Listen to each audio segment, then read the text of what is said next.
Oke, baiklah. Kita mau siapkan hati kita. Sebelumnya saya mau menyapa Bapak Ibu Saudara yang ada di tempat ini. Shalom. Apa kabarnya pagi hari ini? Haleluya, puji Tuhan. Amin, kita dalam keadaan baik. Karena Tuhan selalu menyertai hidup kita. Yang percaya katakan amin. Amin, haleluya. Baiklah, saya juga mau menyapa Bapak Ibu Saudara yang beribadah di rumah, yang masih setia. Nah, saya mengucapkan shalom dan biarlah kita mau datang ke hadirat Tuhan di pagi hari ini. Kita mau siapkan hati kita untuk datang lebih lagi di hadapannya. Kita bersyukur pagi hari ini. Kita ada di tempat ini sebagaimana kita ada semua karena kebaikan Tuhan. Anugerahnya yang berlimpah bagi setiap kita. Untuk itu kita mau menyiapkan waktu kita ke depan untuk memuji, memuliakan Dia dan mendengar suaranya. Terima kasih Yesus. Terima kasih Tuhan.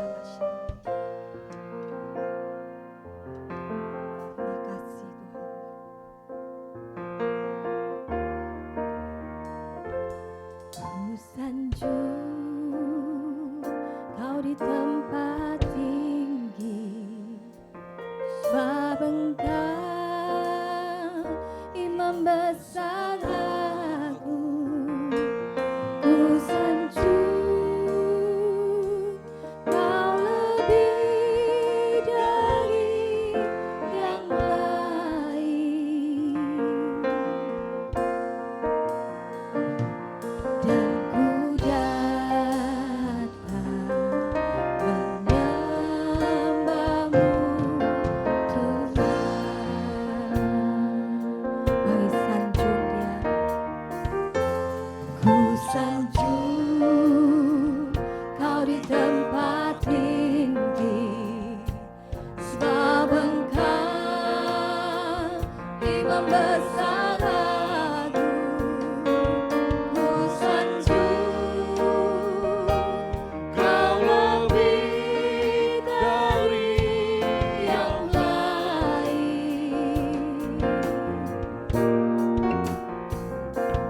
dan ku datang menyembahmu Tuhan. Sekali lagi katakan, ku sanjung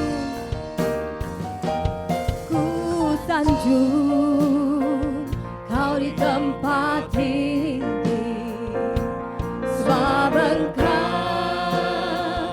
Imam besar agung. Ku sanjung Kau lebih dari yang lain, dan ku datang menyembahmu Tuhan.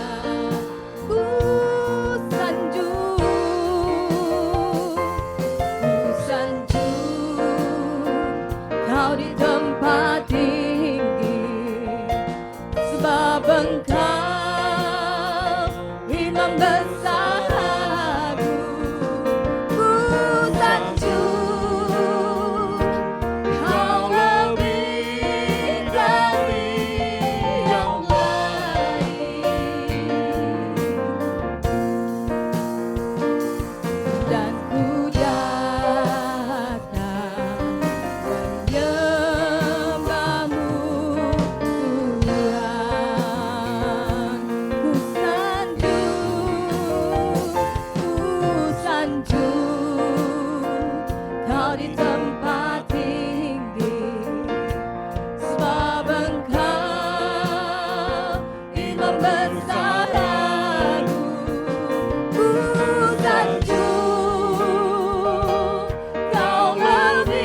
kasih Tuhan, kami bersyukur.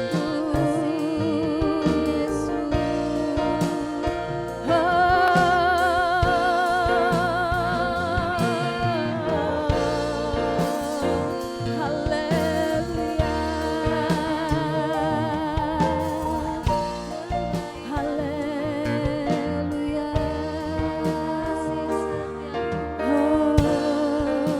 Sekali lagi kita mau sanjung Dia. Sekali lagi ku sanjung ya Tuhan. Sebab Engkau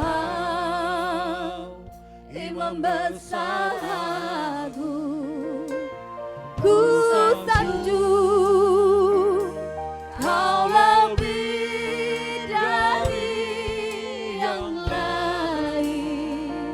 Kami datang dan ku datang menyembahmu Tuhan.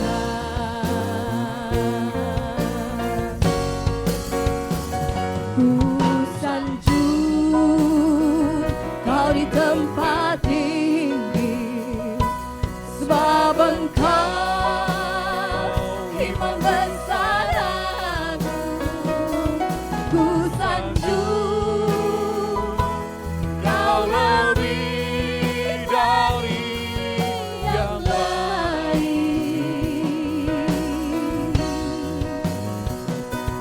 dan ku datang menyembahmu Tuhan.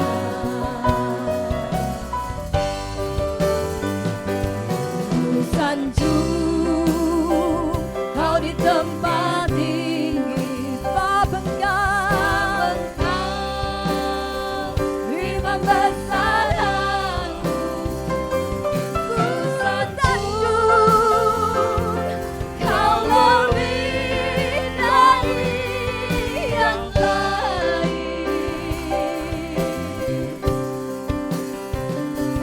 dan ku datang menyembahmu Tuhan. Ku angkat hatiku, ku pandang kekudusan-Mu, saat ku sembah, ku puji-Mu, ku rasakan kehadiran-Mu Tuhan. Ku angkat hatiku, ku pandang kekudusan-Mu, saat ku sembah, ku puji-Mu, ku rasakan kehadiran-Mu Tuhan.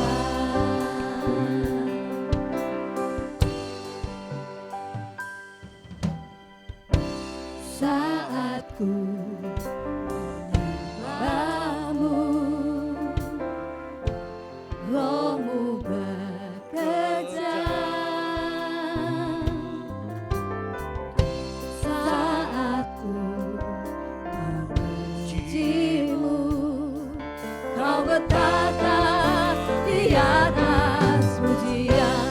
Ku angkat hatiku,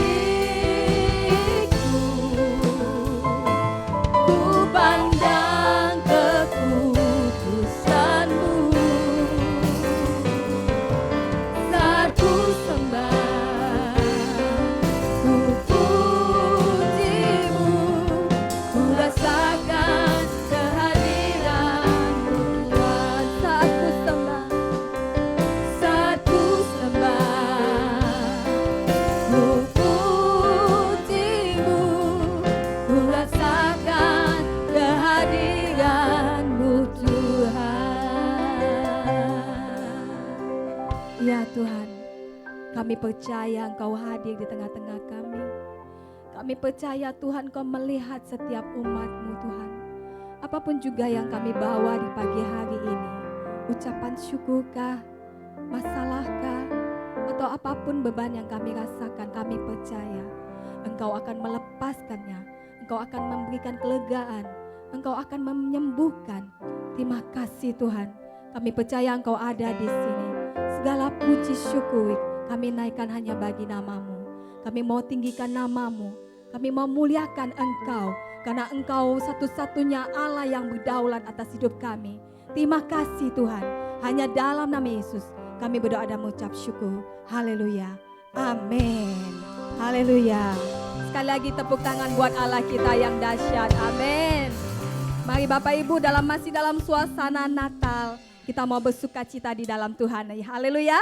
Amin. Mari Bapak Ibu saya undang untuk bangkit berdiri, kita mau bersukacita.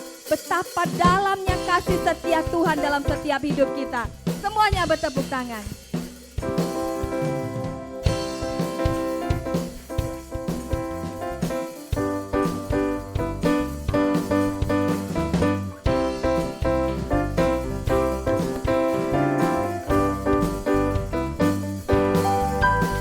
Oh betapa dalamnya kasih setiamu, kebaikanmu hidupku dipenuhi, kemuliaanmu indahnya, oh Yesus Tuhanku. Betapa dalamnya kasih setiamu, betapa besarnya hidupku dipenuhi, kemuliaanmu indahnya, oh Yesus Tuhanku. Sempurnalah kehidupanku sejak Kau hadir dalam hati. Kau perhatikanku setiap waktu, oh sungguh indahnya Yesus Tuhanku. Betapa dalamnya kasih setiamu, betapa besarnya hidupku dipenuhi, kemuliaanmu indahnya, oh Yesus Tuhanku. Oh oh oh, betapa dalamnya kasih setiamu, betapa besarnya hidupku dipenuhi, kemuliaanmu indahnya, oh Yesus. Sekali lagi katakan, betapa dalamnya kasih setiamu, betapa besarnya hidupku dipenuhi, kemuliaanmu indahnya, oh Yesus Tuhan. Sempurnalah, sempurnalah kehidupan sejak Kau hadir. Kau perhatikanku setiap waktu, oh sungguh indahnya Yesus Tuhanku. Sempurnalah kehidupanku dalam hatiku setiap waktu, oh sungguh indahnya Yesus Tuhanku. Oh betapa dalamnya kasih setiamu, betapa besarnya hidupku dipenuhi, kemuliaanmu indahnya. Semuanya katakan, oh betapa dalamnya kasih setiamu, betapa besarnya hidupku dipenuhi, kemuliaanmu indahnya, oh Yesus Tuhanku. Hidupku dipenuhi, kemuliaanmu indahnya, oh Yesus. Hidupku dipenuhi, kemuliaanmu indahnya, oh Yesus Tuhanku. Oh haleluya. Betapa indah saat kita berada di dalam Tuhan. Amin. Yang percaya katakan yes. Kurang semangat dong. Yes. Haleluya. Kita mau lebih lagi memuji Tuhan, sebab Yesus kita dahsyat. Haleluya.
mencurahkan berkat yang melimpah. Oh, alangkah indahnya jalan bersama Tuhan. Dia memberikan kuasa untuk menang. Yesus ku dahsyat, ku tak ragu kepadamu. Kau Tuhan yang setia di pihakku. Yesus ku dahsyat, tak terbendung kuasamu. Kau yang terhebat, terbesar bagiku. Oh, yeah, yeah, yeah, yeah.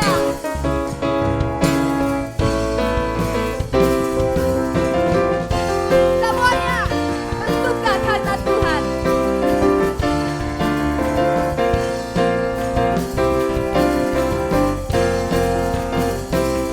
Yesus ku dahsyat, ku tak ragu kepadamu. Kau Tuhan yang setia di pihakku. Oh, Yesusku, Yesusku dahsyat, tak terbendung kuasamu. Kau yang terhebat, terbesar bagiku. Yesusku dahsyat, ku tak ragu kepadamu. Kau Tuhan yang setia di pihakku. Yesusku, Yesusku dahsyat, tak terbendung kuasamu. Kau yang terhebat, terbesar bagiku. Kau yang terhebat, terbesar bagiku. Kau yang terhebat, kau yang terbesar, kau yang terhebat, terbesar bagiku.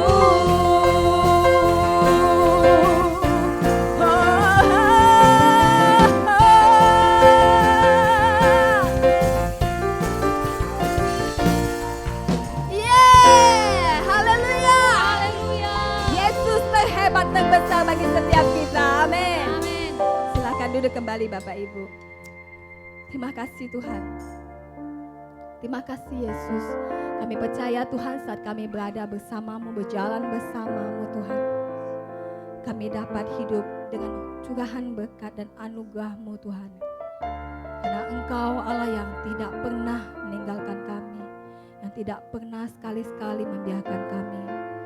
Karena kami percaya Engkau Allah yang dahsyat Tuhan. Terima kasih Tuhan. Saat ini kami mau merasakan kasih-Mu lebih lagi Tuhan. Bukan karena anak-Mu yang Kau berikan bagi kami, tapi karena kasih-Mu yang melimpah dari hari ke hari Tuhan. Bahkan kasih-Mu yang dulu sampai sekarang kami dapat rasakan Tuhan. Terima kasih Tuhan. Curahkanlah kuasa-Mu Tuhan di tempat ini. Curahkanlah bagi setiap kami Tuhan.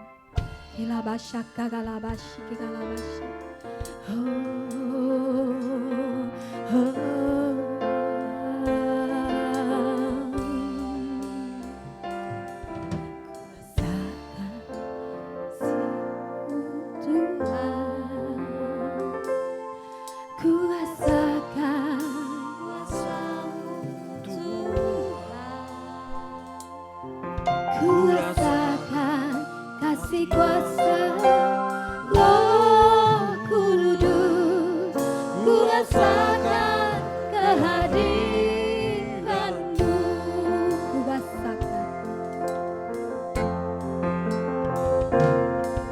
ku rasakan kasih-Mu Tuhan, ku rasakan kuasa-Mu Tuhan.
sama-sama katakan curahkanlah. Curahkanlah kuasa-Mu Tuhan, mujizat terjadi di tempat ini. Ya Tuhan, Curahkanlah kuasa-Mu Tuhan, mujizat terjadi sekarang ini. curahkanlah. Curahkanlah kuasa-Mu Tuhan, mujizat terjadi di tempat ini. Curahkanlah. Curahkanlah kuasa-Mu Tuhan, mujizat terjadi sekarang ini. Curahkanlah kuasa-Mu Tuhan, mujizat terjadi di tempat ini. Curahkanlah kuasa-Mu Tuhan, mujizat terjadi sekarang ini. Mujizat terjadi sekarang ini. Mujizat terjadi di tempat ini. Mujizat terjadi di tempat ini.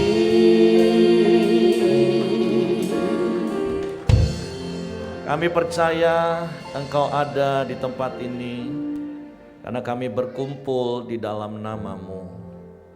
Dan kami percaya kehadiran-Mu itu akan mendatangkan berkat bagi setiap kami, mendatangkan sukacita bagi setiap kami, mendatangkan damai sejahtera bagi setiap kami.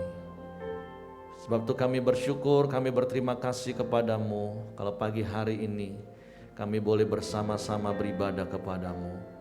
Biarlah setiap pujian, penyembahan, pengagungan yang kami naikkan kepadamu itu menyukakan hati-Mu Tuhan. Dan tiba saatnya kami mau belajar lagi akan firman-Mu. Roh Kudus tolong kami untuk mengerti firman-Mu, untuk kami memahami firman-Mu, sehingga kami percaya firman-Mu dan kami melakukannya dalam hidup kami. Kami sambut firman-Mu dalam nama Yesus Tuhan. Yang siap dengar firman mari katakan amin. Tolong disetting agak dengung. Oke, shalom, selamat pagi Bapak Ibu. Kita bersyukur, berterima kasih kalau pagi hari ini kita boleh datang lagi bersama-sama beribadah, berbakti kepada Tuhan, dan kita mau terus belajar kebenaran firman Tuhan. Pagi hari ini kita mau sama-sama belajar tentang satu kebenaran firman Tuhan yang tentu 2 bulan ini kita sudah belajar tentang yang namanya kemurahan hati.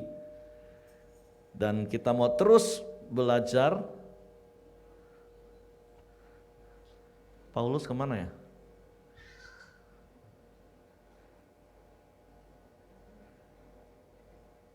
PowerPoint saya boleh ditampilkan? Oke, nah hari-hari ini kita sedang merayakan Natal. Dan Natal itu adalah bukti kemurahan hati Allah. Karena kalau kita baca di dalam Yohanes pasalnya yang ketiga ayat 16, saya percaya ini ayat hafalan bagi setiap orang percaya. Ini ayat hafalan bagi orang Kristen, bahwa Natal itu adalah bukti kasih Allah yang begitu besar dalam hidup kita. Mari kita sama-sama membaca ayat ini dalam hitungan ketiga, 1, 2, 3. Karena begitu besar kasih Allah akan dunia ini, sehingga ia telah mengaruniakan anaknya yang tunggal, supaya setiap orang yang percaya kepadanya tidak binasa, melainkan beroleh hidup yang kekal. Nah, sekali lagi berbicara tentang Natal itu berbicara tentang kemurahan hati Allah. Karena ayat ini mengatakan bahwa begitu besar kasih Allah akan dunia ini sehingga dia mengaruniakan anaknya yang tunggal. Supaya setiap orang yang percaya kepadanya tidak binasa melainkan beroleh hidup yang kekal. Nah, berbicara tentang kasih Allah, maka satu kebenaran yang terus harus kita ingat bahwa Allah yang kita kenal di dalam pribadi Yesus itu bukanlah Allah yang hanya sekedar memiliki kasih, tetapi firman Tuhan berkata bahwa Allah adalah kasih. Jadi hakikat Allah sendiri itu adalah kasih. Dan kalau kita merujuk dari 1 Korintus pasal yang ke-13 ayat yang keempat mulai, di situ katakan kasih itu sabar, kasih itu murah hati. Ia tidak cemburu, ia tidak memegahkan diri dan tidak sombong. Nah, tentu di ayat-ayat berikutnya itu ada begitu banyak hal yang muncul dari yang namanya kasih. Nah, tetapi secara khusus 2 bulan ini kita kan sedang berbicara tentang kemurahan hati. Artinya kemurahan hati itu adalah sebuah tindakan yang muncul dari yang namanya kasih. Bahkan sepanjang tahun ke depan kita akan belajar tentang yang namanya kemurahan hati. Karena saya percaya setiap kita adalah orang-orang yang murah hati, yang percaya katakan amin. Nah, jadi berbicara tentang kemurahan hati, saya mengingatkan lagi apa yang sudah saya khotbahkan bulan lalu, bahwa kalau menurut Kamus Besar Bahasa Indonesia, murah hati itu artinya suka atau mudah memberi, tidak pelit, penyayang dan pengasih, suka menolong dan baik hati. Dan sekali lagi, bulan lalu saya juga sudah sampaikan, paling tidak ada 3 hal tindakan manusia yang terkadang bisa disalah mengerti itu sebagai sebuah tindakan murah hati, padahal sesungguhnya itu bukan murah hati. Yang pertama yaitu apa? Amal. Saya sudah sampaikan bulan lalu yang namanya amal itu kan orang memang suka memberi. Tapi orang memberi, amal itu adalah sebuah perintah agama, dan yang berkali-kali saya harus ingatkan bahwa di dalam konsep kekristenan tidak ada yang namanya amal. Karena amal itu artinya kita memberi karena kita mengharapkan pahala. Kita memberi karena kita mengharapkan sesuatu. Nah, padahal di dalam kekristenan memberi itu bukan bicara tentang kita memberi supaya diberi. Artinya kenapa kita mengembalikan persepuluhan contoh? Mengapa kita memberikan persembahan? Ada begitu banyak orang Kristen berpikir, oh ya supaya diberkati Tuhan Pak. Nah, ketika kita mempunyai sikap hati seperti itu, nah kita sudah bersikap amal. Dan sekali lagi di dalam konsep kekristenan itu tidak berlaku. Karena di dalam kekristenan kita diajar bagaimana kita memberi itu sebagai sebuah tindakan kemurahan hati kita. Kita memberi untuk pekerjaan Tuhan itu karena sebuah ucapan syukur kita kepada Tuhan. Dari sisi kita udah stop sampai di situ. Walaupun tentu dari sisi Tuhannya, Tuhan berjanji akan memberkati. Itu kan bagiannya Tuhan. Artinya jangan sampai kita mempunyai spirit sikap hati ketika kita memberi karena kita mengharapkan sesuatu. Karena ketika kita mengharapkan sesuatu terkadang kita bisa kecewa. Karena tidak seperti apa yang kita harapkan, tidak seperti apa yang ekspektasi kita. Nah, makanya belajar menjadi orang yang murah hati, yang dikatakan tadi memang suka memberi, mudah memberi, penyayang.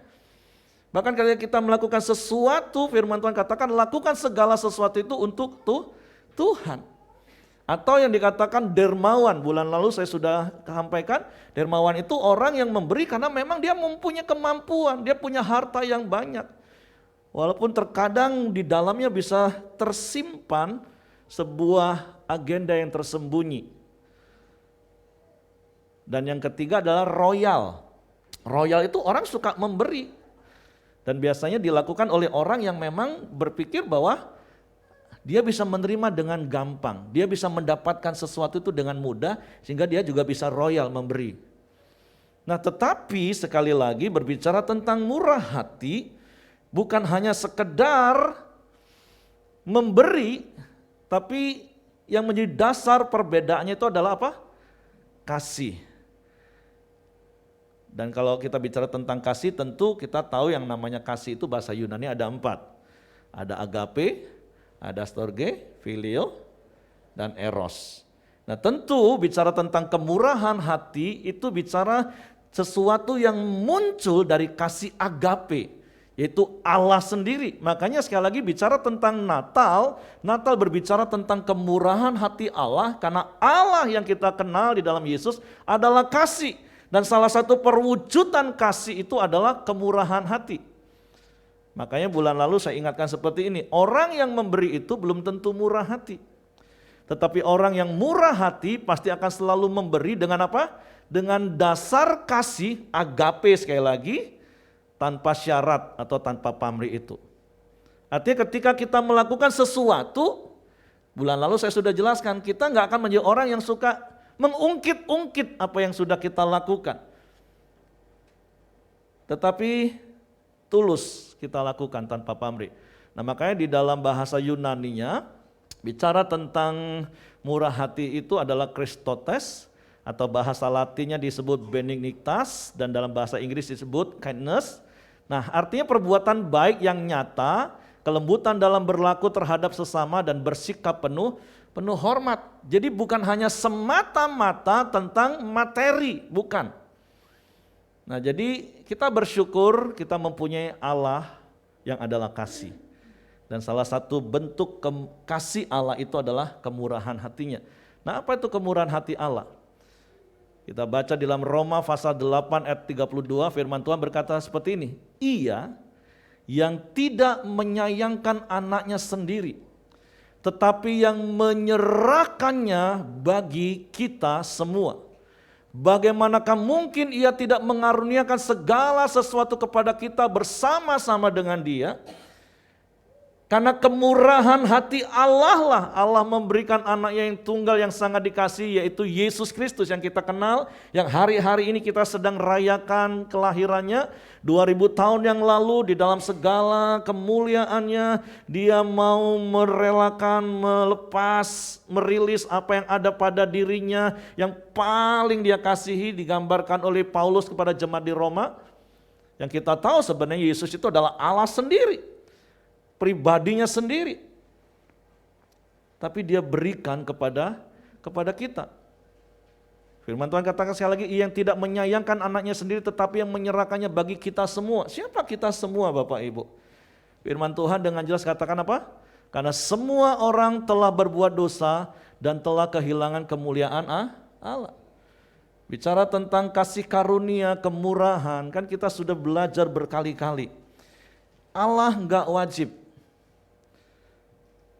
melakukan apa yang kita terima hari ini. Allah enggak wajib datang 2000 tahun yang lalu untuk menyelamatkan manusia yang berdosa. Karena firman Tuhan dengan jelas katakan sebab upah dosa adalah maut. Maut itu terpisah dari Allah. Tapi sekali lagi momen Natal ini mengingatkan kita bersyukur. Kita punya Allah yang adalah kasih dan dia Allah yang murah hati. Sehingga dia memberikan anaknya yang tunggal itu kepada kita, manusia yang berdosa. Tentu sebelum kita percaya Yesus. Karena firman Tuhan katakan semua orang telah berbuat dosa dan telah kehilangan kemuliaan Allah.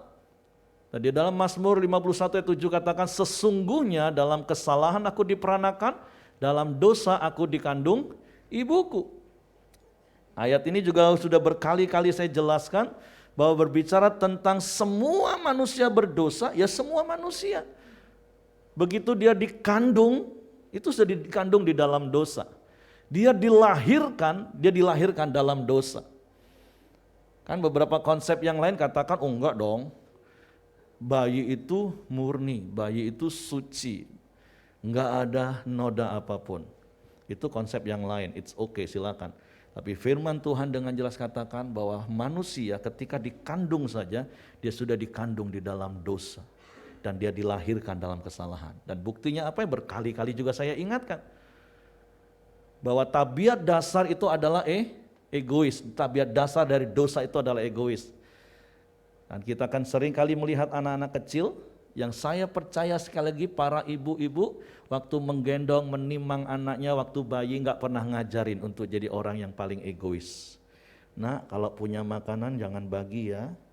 Kalau punya mainan jangan kasih yang lain. Nggak ada ibu seperti itu. Tapi kenapa begitu dia mulai bertumbuh, dia bisa mulai berinteraksi dengan orang. Ketika dia punya sesuatu dan anak-anak yang lain datang atau orang lain yang datang, ketika diminta dia ngomong, enggak bisa, enggak boleh. Ya karena itu tadi, tabiat dasar dosa adalah egois. Dan egois itu sebenarnya lawan dari kemurahan hati. Tapi kita bersyukur di dalam Roma dikatakan Allah itu memberikan Yesus kepada kita. Bahkan Natal bicara tentang kelahiran dan diakhiri dengan yang namanya Paskah. Itu semua dilakukan ketika kita masih berdosa. Ketika kita masih lemah. Kalau kita berbuat baik dengan orang yang baik dengan kita, Yesus katakan apa lebihnya kita dengan ahli-ahli Taurat dan orang Farisi, dengan orang-orang yang beragama. Tapi bukankah sudah berkali-kali juga kita dengar bahwa kita bukan hanya sekedar beragama, amin, tapi kita adalah orang yang bertuhan. Kita bukan orang yang beragama Kristen, tapi kita adalah orang-orang Kristen, pengikut Kristus. Artinya melakukan apa yang Kristus lakukan. Bulan lalu kita sudah belajar, orang yang murah hati itu gak pandang bulu, gak lihat siapa yang akan ditolong. Jadi inilah kemurahan hati Allah. Justru ketika manusia masih berdosa, Allah memberikan anaknya yang tunggal bagi kita. Bahkan firman Tuhan katakan, sebab aku akan menaruh belas kasihan terhadap kesalahan mereka dan tidak lagi mengingat-ingat dosa mereka. Dan aku tidak lagi mengingat-ingat dosa dan kesalahan mereka. Nah kita bersyukur sekali lagi kita punya Allah yang adalah kasih. Dia Allah yang murah hati ketika dia memberi. Dia gak ingat-ingat lagi dosa kita. Dia gak ingat-ingat lagi kesalahan kita. Dia gak ingat-ingat lagi pelanggaran kita. Dan kita bersyukur, berterima kasih kita ada sampai hari ini. Dan apa yang harus kita lakukan sebagai respon dari kemurahan hati Allah Bapak Ibu? Karena di dalam Yohanes pasal yang pertama ayat yang ke-12 firman Tuhan katakan, setiap orang yang percaya kepadanya diberi hak untuk menjadi anak-anak Allah. Jadi ngomong kanan kiri, kamu tuh anak Allah loh. Amin. Kamu tuh anak Allah, anak Bapa surgawi. Makanya kenapa orang Kristen menyebut Tuhannya itu Bapa. Jadi pesan Natal hari ini adalah Bapa mau kita juga menjadi anak-anaknya yang murah hati. Karena Bapa kita, Bapa yang murah hati. Sekali lagi Natal itu bicara tentang kemurahan hati Allah. Dan setiap kita adalah orang-orang yang sudah menerima kemurahan hati Allah. Bahkan karena kemurahan hati Allah itulah kita menjadi anak-anak Allah. Kita menjadi anak-anak Bapa surgawi. Dan tahun ini Tuhan mau mengingatkan kita, jadilah anak-anak Bapa surgawi yang juga murah hati. Amin. Di dalam Lukas pasal 6 ayat 36 katakan, hendaklah kamu murah hati sama seperti Bapamu adalah murah hati. Jadi mari momen Natal tahun ini mengingatkan setiap kita. Kita punya Bapa yang murah hati dan DNA Bapa surgawi itu ada dalam hidup kita. Ngomong dengan diri sendiri masing-masing, saya orang yang murah hati. Amin. Dan mari kita praktekkan kemurahan hati. Karena kan 2 bulan ini tema kita tertutup dengan dekor Natal, hadir dengan kemurahan hati. Mari kita hadir dimanapun kita ada. Kita dikenal sebagai orang-orang yang murah hati. Di dalam Yohanes 10 ayat 10 katakan, pencuri datang hanya untuk mencuri dan membunuh dan membinasakan.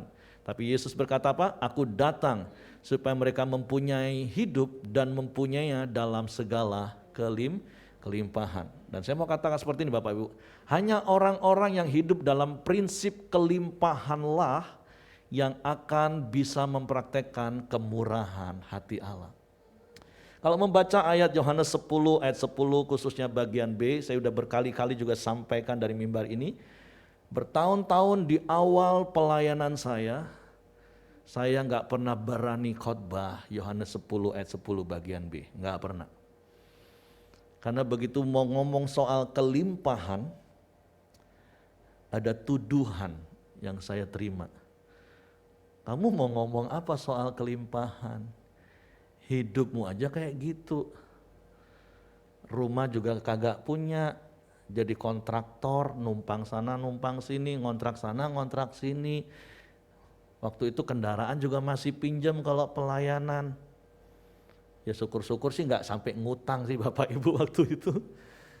Terus kamu mau ngomong kelimpahan itu apa yang mau kamu ceritain?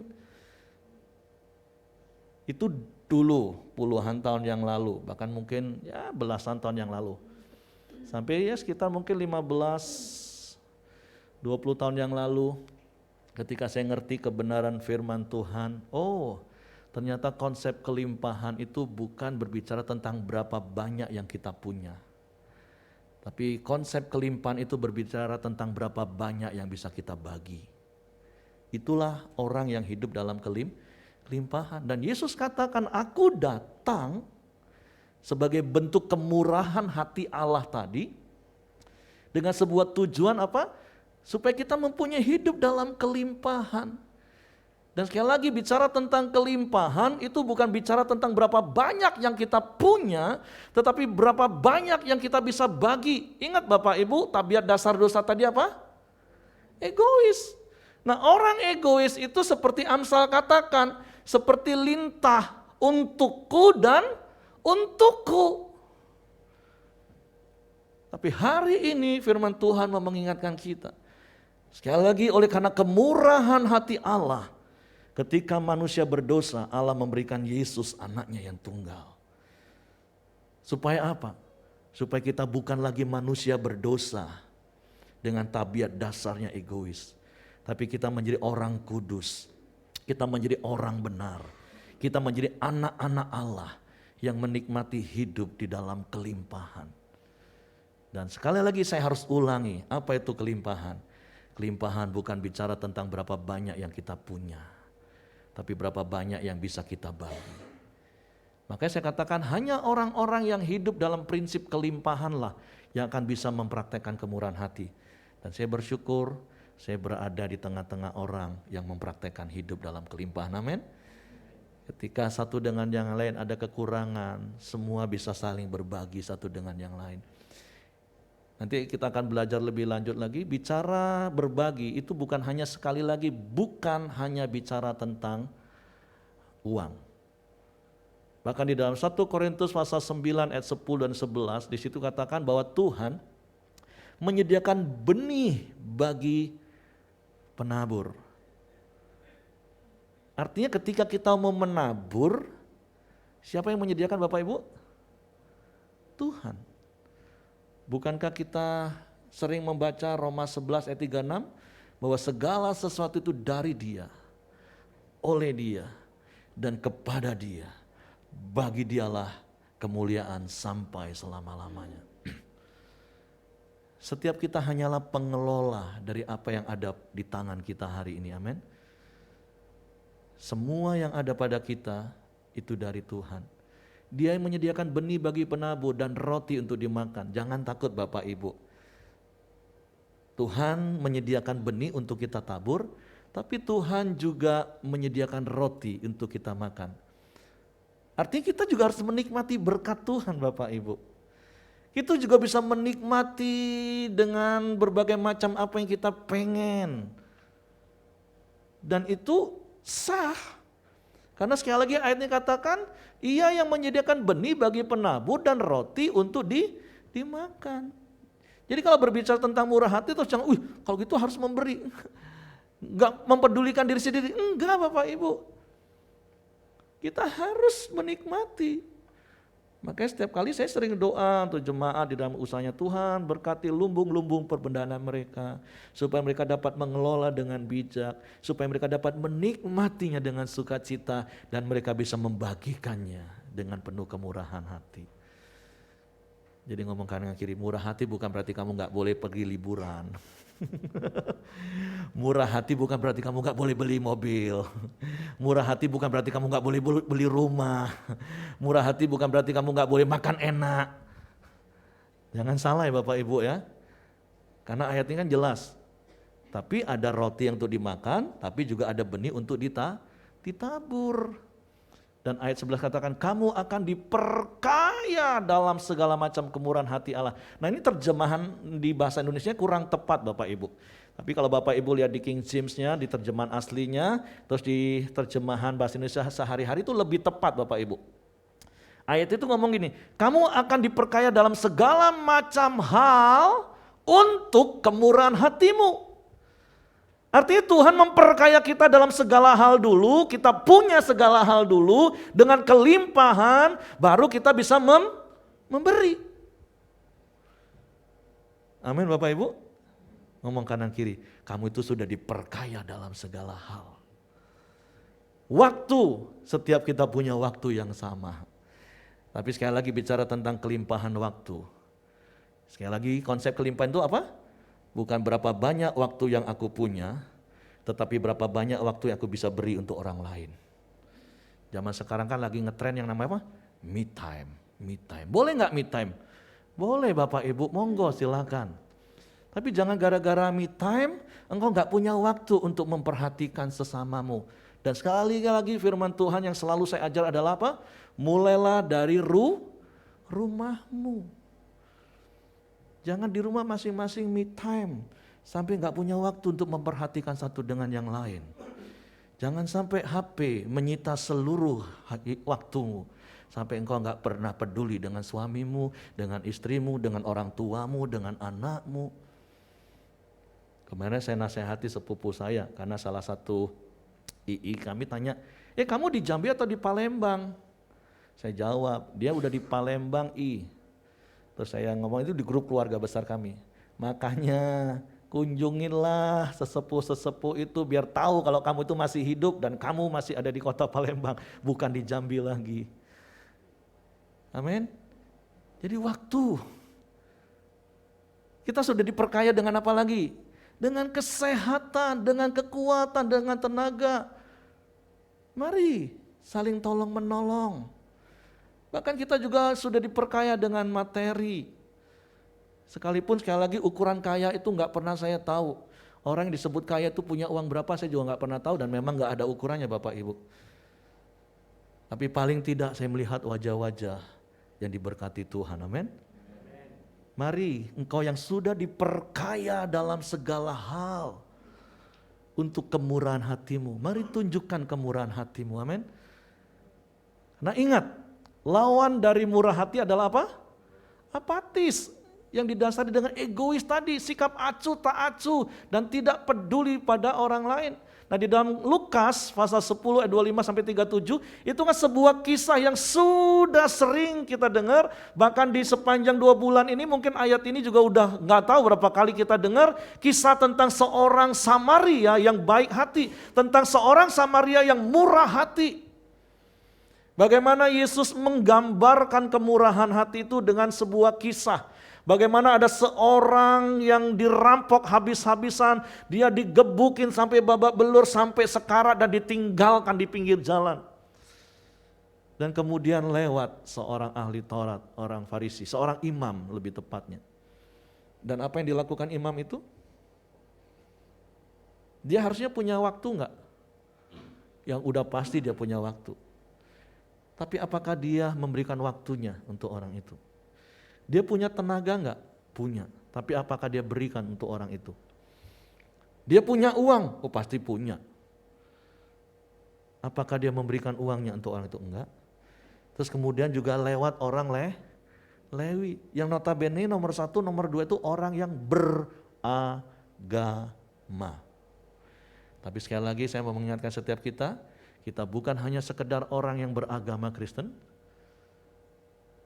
Karena kita bukan orang yang sekedar beragama, tapi kita bertuhan. Yang setuju katakan amin. Dan kita punya Tuhan yang apa? Yang murah hati. Dan kita adalah anak-anak Bapa yang murah hati itu. Dan akhirnya lewatlah seorang Samaria. Seorang yang notabene-nya sekali lagi tidak berhubungan, tidak bergaul dengan yang namanya orang Yahudi. Karena jelas yang digambarkan Yesus seseorang yang turun dari Yerusalem menuju Yeriko. Ini tentu ada begitu banyak multi tafsir dari Yerusalem turun Yeriko. Kenapa disebut turun? Karena memang kota Yeriko itu adalah kota yang ada di bawah permukaan laut, bahkan 400 meter di bawah permukaan laut. Yerusalem di kota yang cukup tinggi di atas permukaan laut. Sehingga ada yang menafsirkan, oh ini gambaran orang-orang yang rohaninya sedang turun. Sehingga dia babak belur dihajar iblis oleh keadaan. Ya mungkin di sekeliling kita ketemukan dengan orang-orang seperti itu. Orang-orang yang hari-hari ini rohaninya juga sedang kelimpungan, entah mau ngapain gak tahu. Tapi mari hari-hari ini nyatakan kemurahan hatimu, amin. Sekali lagi orang Samaria notabene gak boleh bergaul dengan orang Yahudi. Bapak Ibu tentu pernah membaca kisah di dalam Yohanes pasal yang keempat. Bagaimana ketika Yesus sendirian ditinggalkan murid-muridnya cari makanan ke kota. Dan di tengah hari tiba-tiba muncullah seorang perempuan Samaria yang menimba air.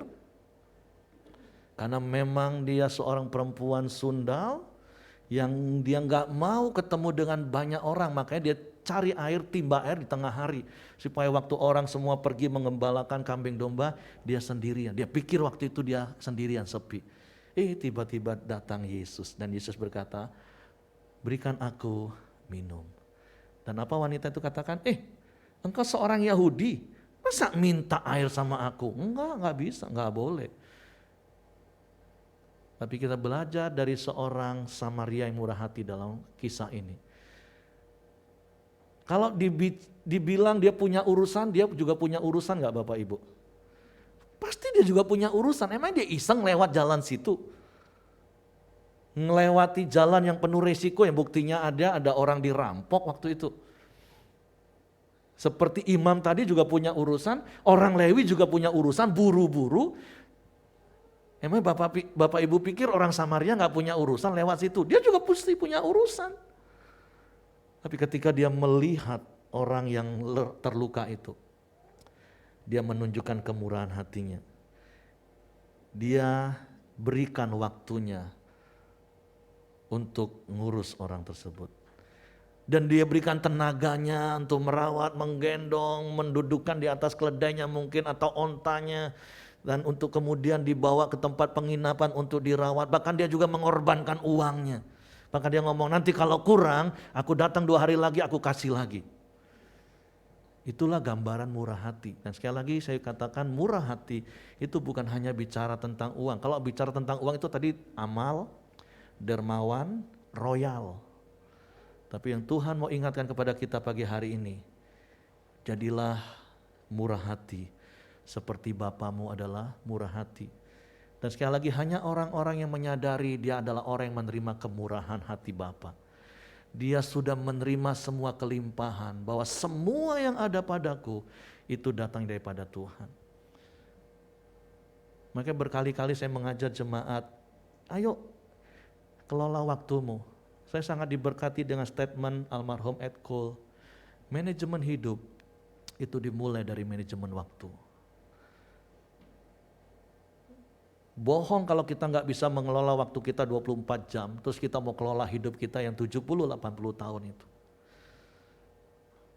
Tadi pagi, sebelum masuk ruangan, sudah masuk ruangan terus keluar ke kamar mandi, ngobrol sama satu jemaat. Nanti sore datang ya, lihatlah nanti Pak. Saya ngomong, dulu saya juga seperti itu, hidup ngalir, lihatlah nanti. Dan saya ngomong tadi, Pak, hidup itu bukan lihat nanti. Hidup itu direncanakan. Kan waktu di tangan kita. Nanti sore mau datang gak datang itu kan kita tentuin. Bukan lihat nanti, saya bilang apa yang mau dilihat. Ya, itu inspirasi pagi di kamar mandi. Tapi maksud saya mengajar, karena saya juga belajar. Dulu saya juga tipe orang yang ngalir. Lihat nantilah. Ayo besok, lihat nantilah. Kunjungin, lihat nantilah.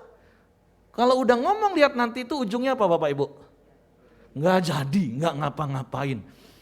Makanya Pak Ayong sudah pernah jelasin, sebenarnya itu bukan mengalir Bapak itu bukan hidup mengalir. Karena konsep mengalir itu kan seperti sungai, ada koridornya kanan kiri kan. Belok kanan, belok kiri, ujungnya sudah jelas kemana? Ke laut. Itu kalau ngalir. Sebenarnya ada begitu banyak orang gak ngalir hidupnya, ngambang. Kayak rawa-rawa gitu, gak kemana-mana, di situ aja. Dan kalau kita belajar dari sisi Alkitab, apa bedanya Danau Galilea dan Laut Mati? Karena Danau Galilea dia terima dan dia alirkan lagi. Kenapa Laut Mati? Karena dia terima dan dia gak alirkan kemana-mana. Ikan saja gak mati, jangankan ikan, mungkin plankton makanan ikan juga gak ada yang hidup di Laut Mati. Ngomong kanan kiri, kamu Galilea atau Laut Mati? Amin. Mari kita belajar Bapak Ibu. Waktu kita kelola dengan bijak. Kan beberapa bulan yang lalu Pak Ahyong bilang ngomong 2 jam aja 1 minggu, ayo siapin. Saya percaya kalau setiap kita murah hati dalam waktu 1 minggu 2 jam saja kita pergi kunjungin orang yang belum kenal Tuhan, yang tadi sedang turun dari Yerusalem menuju Yeriko, yang mungkin rohaninya kalau itu memang orang Kristen atau memang dia orang yang belum kenal Tuhan, 2 jam saja 1 minggu kita kunjungin. Tahun depan ini sudah multi lagi ibadah kita, amin. Ngomong kanan kiri. Pak Heri ngomong serius itu. Amin. Mau enggak Bapak Ibu berikan waktumu 2 jam aja dalam 1 minggu? Terukur enggak sih Bapak Ibu 2 jam 1 minggu? Terukur kan? Enggak usahlah setiap hari besok itu tugas-tugas full time lah, sudahlah, enggak apa-apa lah. Memang itulah kerjaan kita sebagai hamba Tuhan. Tapi kan saya mendorong setiap jemaat, mari murah hati dalam waktu, tenaga. Ada orang yang butuh ditolong. Uang, tolong. Tentu sekali lagi punya kapasitas, diukur masing-masing. Dan prinsipnya selalu saya ajarkan, sebelum ke ayat ini, prinsipnya saya selalu ajarkan adalah selalu mulai dari Yerusalem, Yudea, Samaria, dan ujung bumi. Mulailah dari keluargamu. Berikan waktumu, berikan tenagamu, berikan uangmu. Kalau memang ada keluarga yang membutuhkan. Kalau keluargamu semua sudah oke diberkati Tuhan, lihat anggota komselmu. Apakah ada yang butuh? Kalau semua anggota komselmu puji Tuhan, diberkati semua Tuhan. Mari sama-sama lihat orang-orang lain. Di anggota gereja Pelita Community masih ada yang butuh ditolong enggak? Kalau semua puji Tuhan, saya percaya jemaat Pelita Community diberkati Tuhan, enggak ada yang kekurangan. Lihatlah keluar gereja, jangan jago kandang. Amin Bapak Ibu. Mari, momen Natal tahun ini mengingatkan kita. Jangan sampai kita punya spirit seperti ini Bapak Ibu. Ada yang menyebar harta tetapi bertambah kaya. Ada yang menghemat secara luar biasa, namun selalu berkekurangan. Hemat bulan lalu saya sudah jelasin, hemat itu boleh dan harus. Karena kata hemat itu artinya kita mengelola dengan bijak keuangan kita. Tapi ini kan bahasa halus dari apa? Pelit. Menghemat secara luar biasa. Tapi firman Tuhan katakan orang yang menghemat secara luar biasa apa? Malah kekurangan. Yang saya katakan ini ayat salah deh kayaknya. Karena hitung-hitungan sederhananya seperti ini saya pikir. Contoh. Penghasilan saya dan Hengki sama-sama 5 juta nih 1 bulan. Terus sayalah yang orang pelitnya, jangan Hengki. Sayalah orang pelitnya. Saya pelit, hemat secara luar biasa. Beri ya sudahlah 10.000 jadilah cukup. Persepuluhan, boro-boro persepuluhan Pak. Oh Hengki memberi 10%, 500.000, terus dia menabur lagi. Logikanya uang yang lebih banyak uang saya atau uang Hengki? Uang saya dong, paling saya berkurang cuma 100.000. Hengki udah jelas berkurang 1 juta, tinggal 4 juta, saya 4.900.000. Bulan depannya kayak gitu, 1 tahun tabungan saya lebih banyak kan logikanya kan? Betul nggak Bapak Ibu? Tapi kenapa ayat ini ngomong selalu berkekurangan? Ternyata bukan materinya Bapak Ibu, tapi spiritnya. Kenapa nggak mau memberi? Karena selalu merasa kurang. Makanya di awal tadi saya katakan, hanya orang-orang yang hidup dalam prinsip kelimpahan, itu orang bisa murah hati. Dan kami belajar hal itu. Pak Hayong 30% alokasikan dana yang dia dapat untuk memberkati. Baik itu mengembalikan persepuluhan, baik itu menabur. Kami baru 20%. Kalau dihitung-hitung saya pikir 20% saya bisa kredit 1 rumah lagi loh. Atau minimal saya bisa kredit mobil. Kalau dari 20% yang kami tabur, dari apa yang kami terima. Tapi ini bukan soal itu Bapak Ibu. Kami bersyukur kami hidup di tengah-tengah jemaat yang memberkati hidup kami. Kami gak pernah kekurangan. Kami bisa memberi. Dan saya mendorong setiap kita. Sekali lagi bukan hanya bicara soal uang Bapak Ibu, enggak. Mungkin yang lebih perlu kita lakukan adalah murah hati dalam hal waktu. Hari-hari ini kan itu tadi, me time. It's okay Bapak Ibu, silakan. Me time. Tapi apakah engkau punya waktu kunjungi keluargamu yang belum kenal Tuhan? Beritakan kabar baik. Kalau mereka butuh, berikan tenagamu. Bahkan kalau mereka butuh uang, berikan uangmu. Kan kita selalu ngomong uang gak dibawa mati juga Pak. Makanya ada kalimat-kalimat yang sepertinya bagi orang dunia bijak, tapi saya ngomong itu sesat. Uang bukan segala-galanya, tapi segala-galanya butuh uang, itu sesat. Uang gak dibawa mati, tapi kalau gak punya uang setengah mati, itu sesat. Dengar baik-baik, karena engkau adalah orang yang berkemurahan, orang yang hidup dalam kelimpahan. Kami sering mengalami seperti apa yang Paulus alami, ya puluhan tahun yang lalu. Kami tahu apa artinya gak ada uang. Tapi buktinya anak kami masih sekolah, kami masih hidup. Kami tahu artinya hanya bisa numpang di rumah orang. Buktinya kami masih hidup hari ini. Jadi gak usah ngomong uang gak dibawa mati, tapi kalau gak punya uang mati, setengah mati. Enggak, kami masih tetap bisa happy tuh. Kami masih bisa tetap bersuka cita. Karena sekali lagi, mari jemaat yang dikasih Tuhan, kita adalah orang-orang yang murah hati, karena Bapa kita murah hati. Mari praktek prinsip atau peranan eklesia, itu koinonia, diakonia, dan marturia. Artinya kita membangun persekutuan orang-orang percaya, terus kita bisa memberikan dengan diakonia, baik disalurkan melalui gereja. Gereja kita mengalokasikan semua persembahan, persepuluhan yang Bapak Ibu kembalikan persembahan, dialokasikan sesuai dengan pos. Tidak untuk memperkaya satu pribadi, tapi semua dikembalikan. Karena itulah fungsi eklesia. Marturia, pergi beritakan Injil. Amin. Jadi sebagaimana kemurahan hati Allah yang dibuktikan dengan kelahiran Yesus adalah misi penyelamatan manusia, maka demikian jugalah seharusnya kemurahan hati kita dinyatakan supaya orang yang merasakan dan menikmatinya menerima keselamatan dalam Yesus. Jadi poin akhir dari khotbah saya katakan adalah, mari nyatakan kemurahan hatimu, seperti kemurahan hati Allah dinyatakan dalam hidup kita, sehingga kita diselamatkan. Maka biarlah kemurahan hati kita dinikmati dan dirasakan orang lain, dan orang itu menerima juga anugerah keselamatan di dalam pribadi Yesus melalui hidup kita. Amin. Selamat Natal, Tuhan memberkati. Saya minta izin, 2 minggu ke depan kami gak akan ada bersama-sama dengan jemaat di tempat ini, kami akan ikutin secara online. Nah, karena besok kami akan berangkat untuk menikmati berkat Tuhan. Bagian nabur sudah kami lakukan, nikmati boleh. Yang seperti saya katakan tadi kan, jangan dipikir kalau disuruh murah hati nabur terus gak boleh nikmati. Boleh Bapak Ibu nikmati. Oke, sekian firman Tuhan. Mari kita tundukkan kepala, kita berdoa. Bapa, kami bersyukur melalui momen Natal ini kami boleh diingatkan bahwa kami punya Bapa yang murah hati, dan sebagai anak-anak dari-Mu, biarlah DNA itu, kemurahan hati itu juga ada dalam hidup kami. Sehingga melalui hidup kami, melalui kemurahan hati kami, ada orang-orang yang dibawa datang kepadamu, mengenal kebaikan dan kemurahan-Mu. Kami bersyukur buat firman-Mu, dan aku berdoa untuk setiap jemaat-Mu.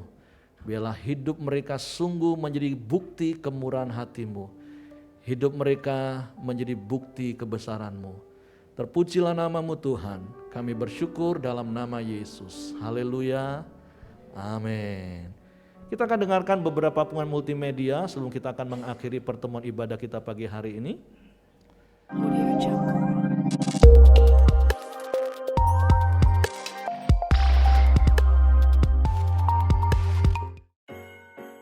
Mari kita merayakan kelahiran Yesus Kristus bersama di dalam ibadah Natal yang akan diadakan di bulan Desember 2022 dengan jadwal ibadah sebagai berikut. Ibadah Natal IR Tionghoa akan diadakan pada tanggal 25 Desember 2022 pada pukul 8 pagi. Dan juga akan diadakannya ibadah Natal bersama yang akan diadakan pada tanggal 25 Desember 2022. Ibadah Natal bersama ini akan diadakan dalam 2 kali ibadah, yakni pada pukul 7:30 pagi untuk IR 1, 2, dan GET, dan pukul 5 sore untuk IR 3 dan IR Renew. Ibadah ini diadakan di Sekretariat Pelita, Ruangan Anggrek. Tuhan Yesus memberkati.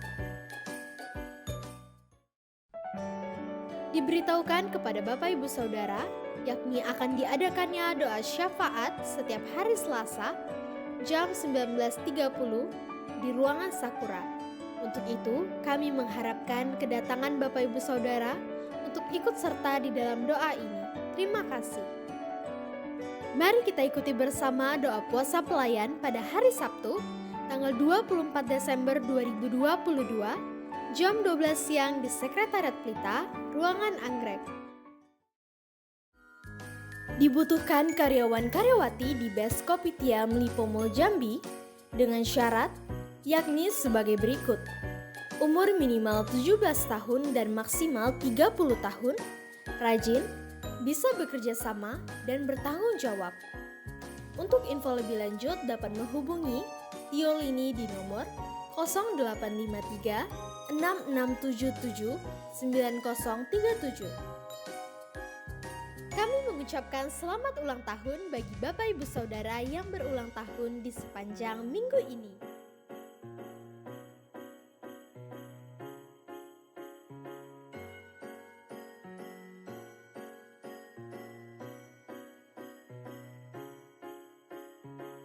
Demikianlah Pelita News di sepanjang minggu ini. Tuhan Yesus memberkati. Oke, mari kita bangkit berdiri dan kita akan akhiri pertemuan ibadah kita. Sungguh biarlah kita menjadi orang-orang yang menyatakan kebesaran Tuhan dalam hidup kita. Kemurahan hati Bapa kita dinikmati oleh orang lain. Hidupku menggenapi firman-Mu,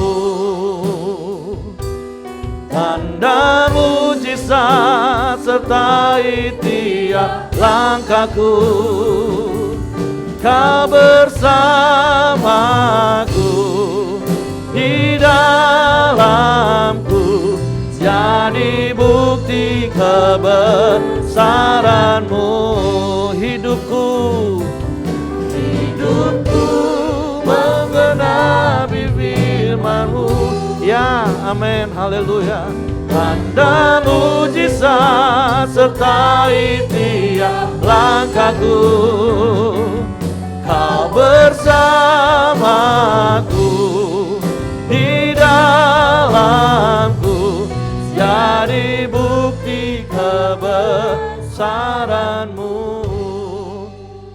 Sungguh biarlah hidup kami jadi bukti kebesaran-Mu, dan hidup kami juga jadi bukti kemurahan hati-Mu. Karena bicara Natal itu adalah bukti kemurahan hati-Mu. Dan karena Natal dan karena Paskah kami menjadi anak-anak-Mu. Sekali lagi biarlah DNA kemurahan hati itu ada dalam hidup kami. Sehingga melalui kemurahan hati kami yang dirasakan dan dinikmati oleh orang-orang di sekeliling kami, mereka juga mengalami perjumpaan dengan Engkau secara pribadi. Tuhan, kami bersyukur pagi hari ini, dan kalau sebentar kami akan berpisah satu dengan yang lain. Bapakku berdoa, biarlah tangan kuasa-Mu, kemurahan-Mu, pemeliharaanmu, penyertaan-Mu, pertolongan-Mu berlimpah-limpah Kau nyatakan bagi hidup kami di sepanjang minggu ini, bahkan di sepanjang umur hidup kami, supaya Engkau dipermuliakan. Dan minggu depan kami datang lagi dengan syukur, dengan sukacita karena penyertaan-Mu sepanjang minggu ini untuk kami beribadah kepadamu. Terpujilah nama-Mu Bapa yang baik. Kiranya kasih karunia Bapa, damai sejahtera dari Yesus Kristus, serta pimpinan persekutuan Allah Roh Kudus menyertai kita sekalian mulai hari ini sampai Maranatha. Dia Yesus datang kali yang kedua. Di dalam berkat nama Tuhan Yesus Kristus. Semua terima berkat, mari katakan amin. Selamat hari Minggu, Tuhan memberkati.